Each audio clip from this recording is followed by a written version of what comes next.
Thank you, Elena. And good morning, everyone, and welcome to the 12th annual public meeting of BC Safety Authority. I'm Rich Ballantyne, and I'm the chair of the board of directors of the authority. Before I call this meeting to order, I'd like to acknowledge that we are gathered here today on the historical territory of the Coast Salish people. But I would now like to call the meeting to order. Welcome, and thanks to all of you for joining us. Listen, each time you turn on a light, turn up the heat in your house, or access hot water in your kitchen, the days you take SkyTrain to work, the days you spend time on the ski hill with your family or at Playland, we're all affected by the technologies overseen by BCSA. Your presence here and your interest in the safe installation and operation of technical systems directly impacts the making of safer communities. As duty holders, we all have a role to play. The proper installation of technical equipment and systems is critical to the safety system and has been the historical focus of the BC Safety Authority. But increasing our attention on operating equipment is a key to further enhancing technical system safety. I reflect on that as being the past president of a major pipeline company where the need to focus on ongoing maintenance was essential to extending the life of our equipment and crucial in maintaining public trust in moving petroleum under the streets of our communities. For those of us who are new to hearing about the BC Safety Authority, we are an independent, self-funded organization. We are mandated by the province to oversee the safe installation and operation of technical systems and equipment. In addition to issuing licenses and certificates to trades, we work with industry to reduce safety risks through inspection and assessment, research, education, outreach, and enforcement. We administer the Safety Standards Act and parts of the Railway Safety Act to oversee many technologies across the province.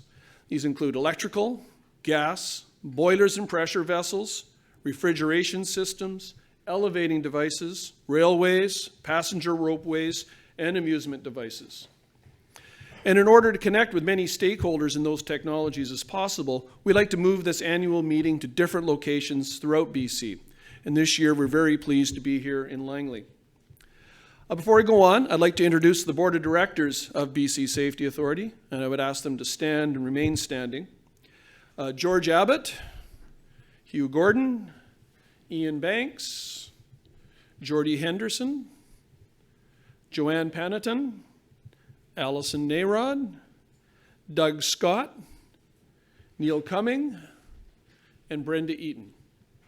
We have one member of our board that's not here today, Karen Basiliski. So I'd like to thank you and welcome the Board of Directors of the Safety Authority.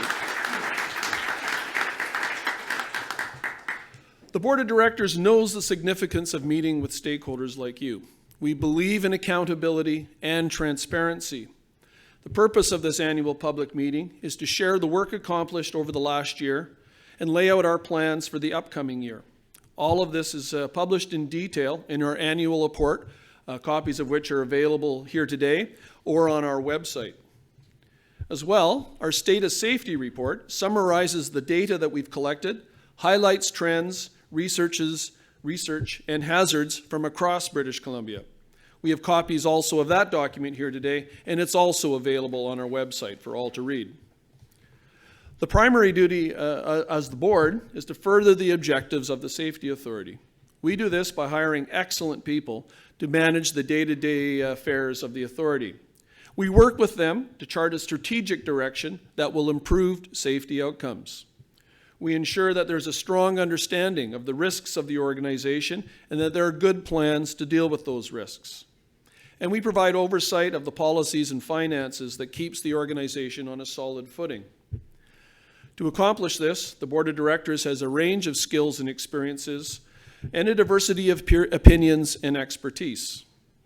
And because members are limited to 2 3-year terms, we recently welcomed 2 new directors, each of them bringing unique abilities and experience vital to overseeing Safety Authority's delivery of the 10-year strategy. We're now close to the midpoint of our 10-year strategy. We've accomplished a lot in a new direction, but there's still much work to be done. This year we're focused on accelerating 2 elements of that strategy, growing participation in the safety system and building connections within it. We will continue to use sophisticated computer programs to prioritize where we put our valued resources.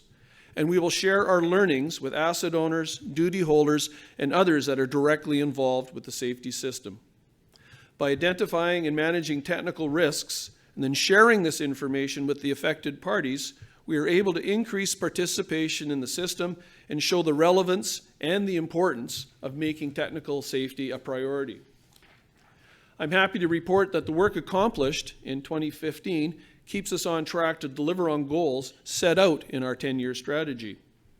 Our Chief Executive Officer, our Chief Financial Officer, and a joint presentation from Technical Programs in Operations and Service Excellence will provide more details about this.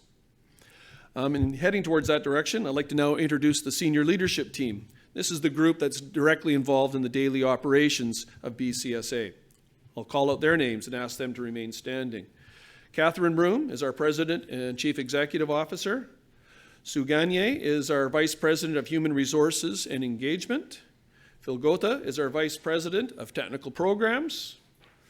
Derek Patterson is our Vice President of Legal, Policy, and the Corporate Secretary. Brian Rowland is our Vice President of Operations and Service Excellence. And last, and certainly not least, Brian Simmers is the Vice President of Corporate Services and the Chief Financial Officer. Thank you, our BCSA senior leadership team. Our annual public meetings always include time for questions.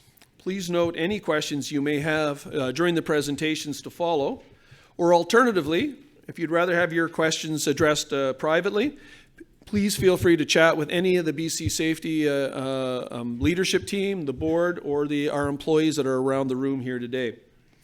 I would like to now turn the meeting over to Catherine Broom, the Vice President and Chief Executive Officer.